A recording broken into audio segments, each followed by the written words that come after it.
9 फरवरी 2023 को इंडिया की ministry of mines ने एक ऐसी अनाउंसमेंट करी जिसको सुनकर कुछ लोग एलॉन मस्क को देश में इनवाइट करने लग गए। असल में उन्होंने बताया कि जम्मू एंड कश्मीर के रियासी डिस्ट्रिक्ट में ऑलमोस्ट 60 लाख टन लिथियम मिला है। अब बात कुछ ऐसी है, लिथियम को आज के दिन व्हाइट गोल्ड कहा जाता है और आपके स्मार्टफोन में लगी बैटरी से लेकर इलेक्ट्रिक कार्स की गाड़ियों में जहां जहां लिथियम आयन बैटरीज का इस्तेमाल किया जा रहा है वहाँ लिथियम की जरूरत पड़ रही है और आज के ज़माने में ये एक बहुत वैल्यूएबल नेचुरल रिसोर्सेज बन चुका है। एक एस्टिमेट के अकॉर्डिंग अगर आप दुनिया भर के लिथियम रिजर्व देखोगे किस देश में सबसे ज़्यादा पाए जाते हैं तो चिली देश नंबर 1 पे आता है 9.2 मिलियन टन रिजर्व के साथ। उसके बाद सेकंड नंबर पर ऑस्ट्रेलिया है 5.7 मिलियन टन। क्या इसका मतलब अब ये हुआ कि इंडिया में दुनिया के सेकंड लार्जेस्ट रिजर्व है लिथियम के? और क्या ऐसा होने का मतलब है कि देश की अब लॉटरी लग चुकी है? जैसे गल्फ देश अमीर बने ऑयल के सहारे, क्या इंडिया अब अमीर बन सकता है लिथियम के सहारे? आज की इस वीडियो में आइए इन सारे सवालों को जानने की कोशिश करते हैं। India has announced its first significant discovery of reserves of lithium, a rare mineral crucial for manufacturing of electric vehicles.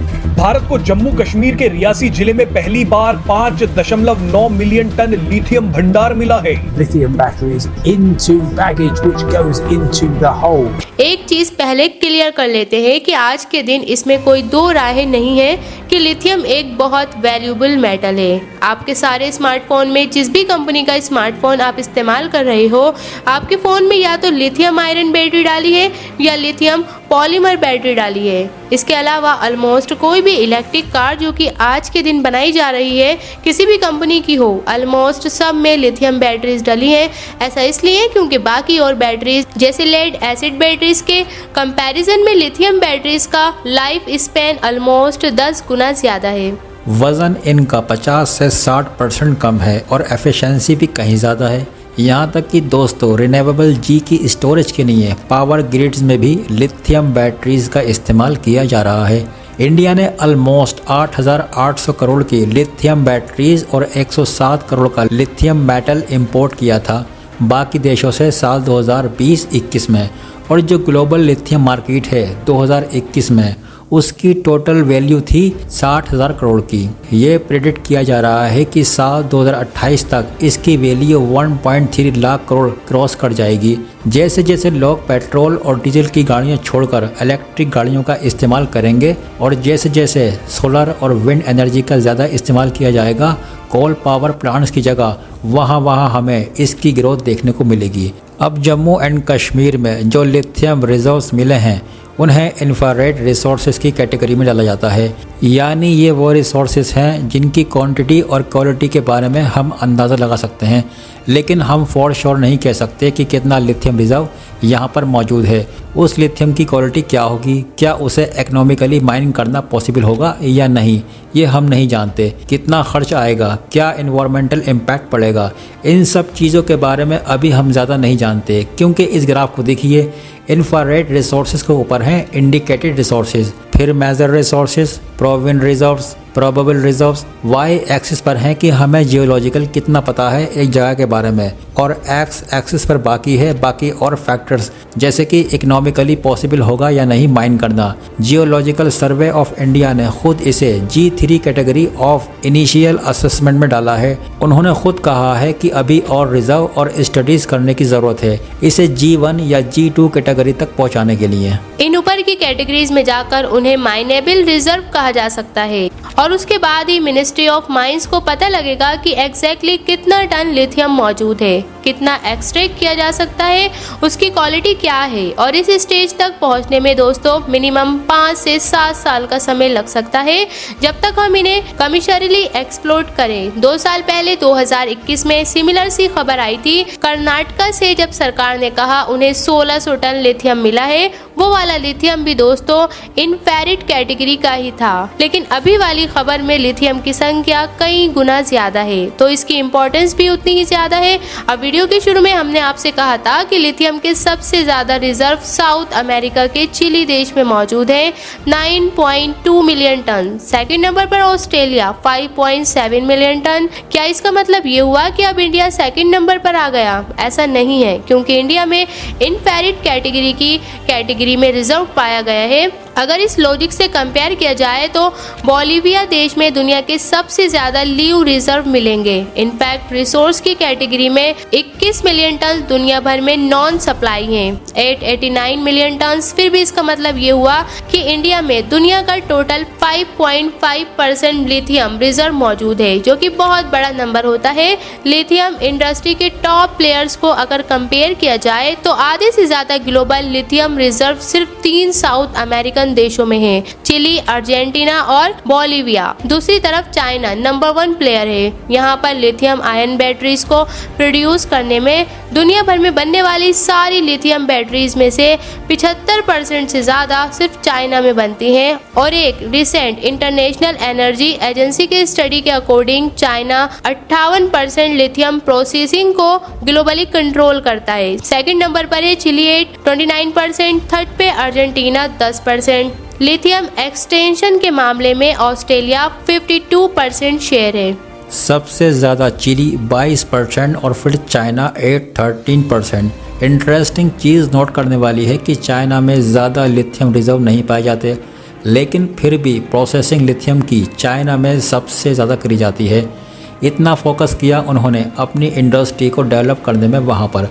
अब लिथियम माइनिंग करते वक्त ऑब्वियसली एक भारी इन्वायरमेंटल कॉस्ट पड़ती है, और चीज़ों की माइनिंग की तरह लिथियम माइनिंग में भी पानी का, सॉइल का और एयर का पोल्यूशन होता है। जो लिथियम को इसके ओर से एक्सट्रैक्ट करने का प्रोसेस है, ये बहुत ज़्यादा वाटर इंटेंसिव प्रोसेस है। बहुत सारा पानी इसमें वेस्ट होता है। एक एस्टीमेट के अकॉर्डिंग 1 टन लिथियम को प्रोड्यूस करने के लिए 2.2 मिलियन लीटर्स पानी लगता है। ये उतना पानी है जितना एक ओलंपिक साइज स्विमिंग पूल में होता है। दूसरा, लिथियम की एक्सट्रैक्शन हार्ड पत्थरों से और अंडरग्राउंड ब्राइन रिजर्वोयर से अक्सर करी जाती है। इसका मतलब ये हुआ कि लिथियम माइनिंग से हमें जोशीमठ जैसे इंसिडेंट और ज़्यादा देखने को मिलेंगे। बिल्कुल मिलेंगे, अगर सरकार इसी तरीके से एनवायरमेंटल इम्पैक्ट को नज़रअंदाज कर दे।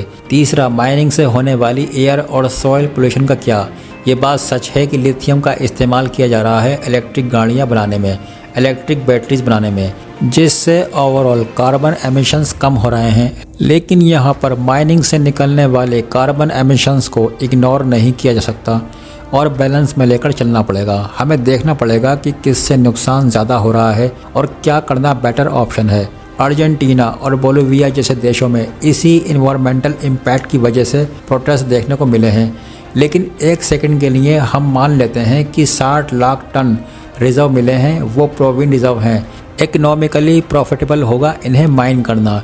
इन्वायरमेंटल इम्पैक्ट ज़्यादा नहीं होगा, उसे अकाउंट में लिया जा रहा है, तो इसका इंडियन इकोनॉमी पर और जियोपॉलिटिक्स पर क्या इम्पैक्ट पड़ेगा। ये सब इंटरेस्टिंग चीज़ है, क्योंकि ये सारी एक्सेप्शन लेकर चले तो इंडिया की सिचुएशन गल्फ कंट्रीज की सिचुएशन से काफ़ी सिमिलर हो जाएगी, जिनकी किस्मत पलट गई थी जब उन्हें तेल मिला। इतिहास में देखना ये बड़ा दिलचस्प है कि अलग अलग देशों ने किस तरीके से रिएक्ट किया और इसका क्या इम्पैक्ट पड़ा जब भरपूर नेचुरल रिसोर्सेज मिले किसी देश में। इसके कई पॉजिटिव एग्जाम्पल हैं। गल्फ कंट्रीज के अलावा नॉर्वे देश, जहाँ पे ऑयल पाया गया, ऑस्ट्रेलिया, छोटे छोटे बोट्सवाना और रवांडा जैसे देश जिनकी हालत चमकी। लेकिन साथ ही साथ इसके उल्टे एग्जाम्पल भी मौजूद हैं। ऐसे देश जिनके लिए नेचुरल रिसोर्सेज एक शराब बन गए और देश को नुकसान उठाना पड़ा उनकी वजह से, जैसे कि कोंगो, बोलिविया और नेदरलैंड भी। इसका एक एग्जाम्पल है नेदरलैंड देश का केस। इतना फेमस है कि इसके अराउंड पूरे फिनोमिना का नाम भी रखा गया है, डच डिजीज। क्या है ये डच डिजीज? इसे एक रिसोर्स कर्ज भी कह सकते हो। एक ऐसी बीमारी जो उन देशों में देखने को मिलती है जहां पर नेचुरल रिसोर्सेज भरपूर तरीके से पाए जाते हैं। देखकर लगता है कि उस देश को अमीर बन जाना चाहिए नेचुरल रिसोर्सेज की मदद से, लेकिन उल्टा ही होता है। साल 1977 में इकोनॉमिक्स मैगजीन ने इस डच डिजीज का शब्द पहले इस्तेमाल किया था नेदरलैंड का केस समझाते हुए। एक्चुअली हुआ क्या था कि साल 1959 में नेदरलैंड में भारी गैस रिजर्व पाए गए थे। इसके चलते इन्होंने नेचुरल गैस को एक्सपोर्ट करना शुरू किया। इकोनॉमी को बहुत फायदा हुआ, लेकिन करीब 10 साल बाद जाके 1970 से 77 का जो पीरियड था उसमें अनएम्प्लॉयमेंट रेट 5.1% तक बढ़ गया, जो कि पहले 1% के अराउंड हुआ करता था। प्राइवेट सेक्टर इन्वेस्टमेंट कम हो गई। इकोनॉमिक्स बड़े कंफ्यूज हो गए कि ये कैसे हो रहा है। ये जो गैस पाई गई है ये कोई खजाना है या फिर कोई शराब है। कैसे लगेगा अगर हम आपसे कहें ये खजाना ही शराब है। इसका इम्पैक्ट दो तरीके से देखने को मिलता है। पहला, जब किसी देश में नेचुरल रिसोर्सेज बहुत ज़्यादा होते हैं तो उस नेचुरल रिसोर्सेज को एक्सपोर्ट किया जाता है। बाकी देशों में ऐसा करने का मतलब है कि फ़ॉरेन इन्वेस्टमेंट आ रही है आपके देश में, एक्सपोर्ट बहुत ज़्यादा होंगे उस नेचुरल रिसोर्सेज के।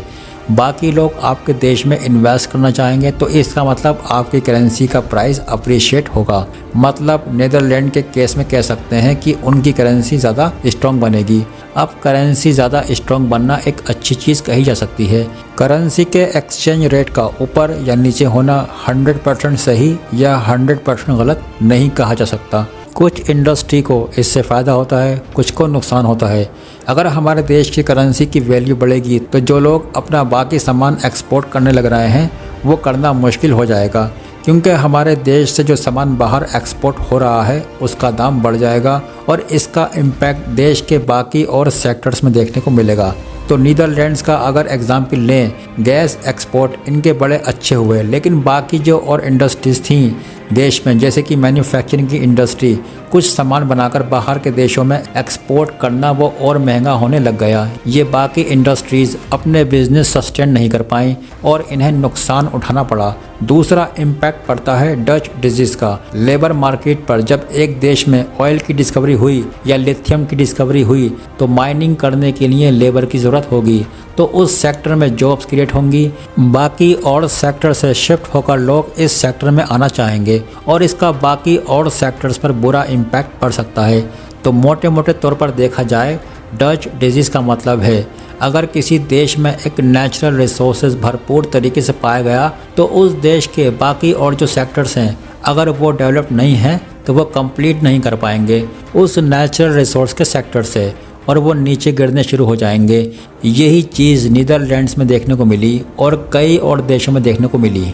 ऊपर से माइनिंग का सेक्टर एक ऐसा सेक्टर होता है जिन जॉब्स में स्किल की ज़्यादा ज़रूरत नहीं होती, नॉलेज की ज़्यादा ज़रूरत नहीं होती। जो लोग माइनिंग का काम कर रहे होते हैं उन्हें ज़्यादा एजुकेटेड नहीं होना होता।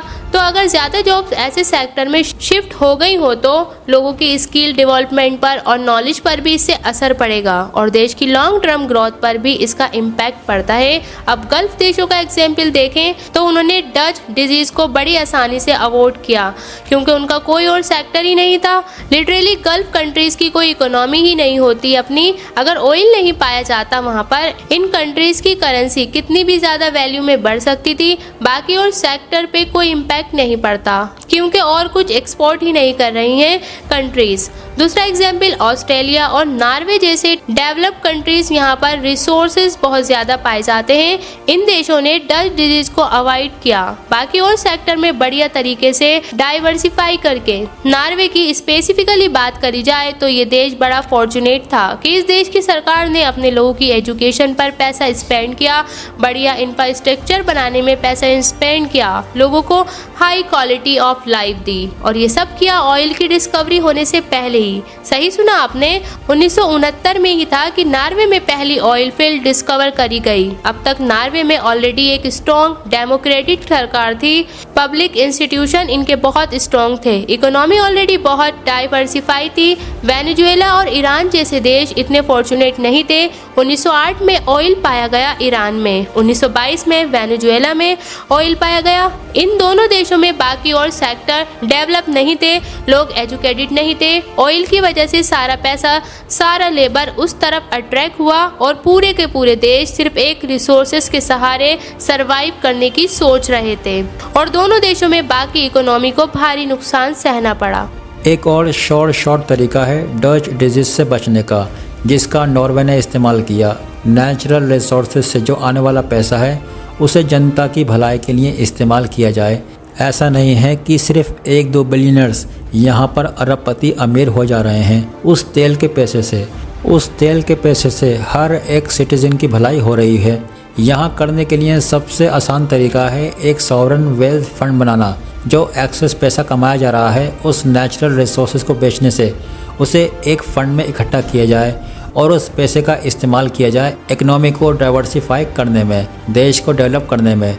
नॉर्वे का आज के दिन जो वेल्थ फंड है वो $1 ट्रिलियन से ज़्यादा है, दुनिया का सबसे बड़ा सॉवरन वेल्थ फंड।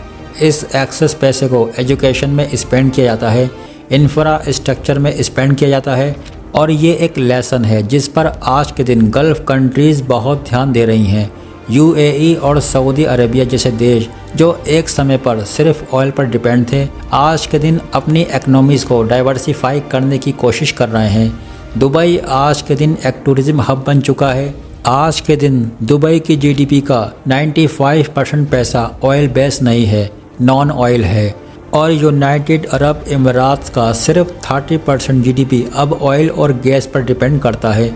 अगर डेवलपिंग देश की बात करी जाए तो बोत्सवाना देश अफ्रीका में मौजूद इसका एक पॉजिटिव एग्जाम्पल है, जिन्होंने सक्सेसफुली डच डिजीज़ को अवॉइड किया। लेकिन इसके नेगेटिव एग्जाम्पल मिलेंगे आपको कॉन्गो और जिम्बाब्वे जैसे देश, जहां पर करप्शन और मिसमैनेजमेंट की वजह से नेचुरल रिसोर्सेज एक शराब की तरह साबित हुए। लिथियम आयन बैटरीज़ की मैन्युफैक्चरिंग में कोबाल्ट एक और बहुत इम्पोर्टेंट मेटल है जिसका इस्तेमाल किया जाता है। और क्या आप जानते हैं कॉन्गो देश में 74% दुनिया का कोबाल्ट प्रोड्यूस होता है। सिर्फ एक देश में इतना वैल्यूएबल रिसोर्सेज कॉन्गो चाहता तो बहुत अमीर बन सकता था, लेकिन आज के दिन कॉन्गो आपको हर लिस्ट में बॉटम पर मिलेगा। 2015 तक कई सारी कॉन्गो में माइंस एक्चुअली में वार लॉर्ड्स के द्वारा कंट्रोल करी जाती थी। इनका माइनिंग माफिया चलता था। आज के दिन भी माइनिंग बच्चों के द्वारा करी जाती है। चाइल्ड लेबर हर तरफ देखने को मिलता है। इस माइनिंग ने एनवायरनमेंट का भी सत्यानाश कर दिया देश में और इकोनॉमी को भी कोई फायदा नहीं पहुंचा। ओवरऑल लेसन यहाँ पर बड़ा क्लियर है। अगर हमें अपने देश में नेचुरल रिसोर्सेज का खजाना मिलता है, हमें उस खजाने पर डिपेंडेंट नहीं होना, हमें उस खजाने का इस्तेमाल करना है लोगों की भलाई के लिए और देश की इकोनॉमी को डाइवर्सिफाई करने के लिए, और इसके साथ ही साथ करप्शन और मिस मैनेजमेंट जैसी चीज़ों का भी ध्यान रखना है सरकार को, क्योंकि अगर नेचुरल रिसोर्सेज जैसी चीज़ों में करप्शन हुई हो तो देश के लिए बहुत हार्मफुल हो सकता है। लेकिन वीडियो अच्छा लगा हो तो प्लीज़ हमारे चैनल को सब्सक्राइब करके ज़रूर जाएं। अगर आपको हमारी इन्फॉर्मेशन पसंद आई हो तो वीडियो को लाइक, शेयर एंड सब्सक्राइब करना ना भूलें। और ऐसे ही ज़बरदस्त इंटरेस्टिंग नॉलेज के लिए बने रहिए हमारे YouTube channel AK knowledge air पर। तब तक के लिए टेक केयर।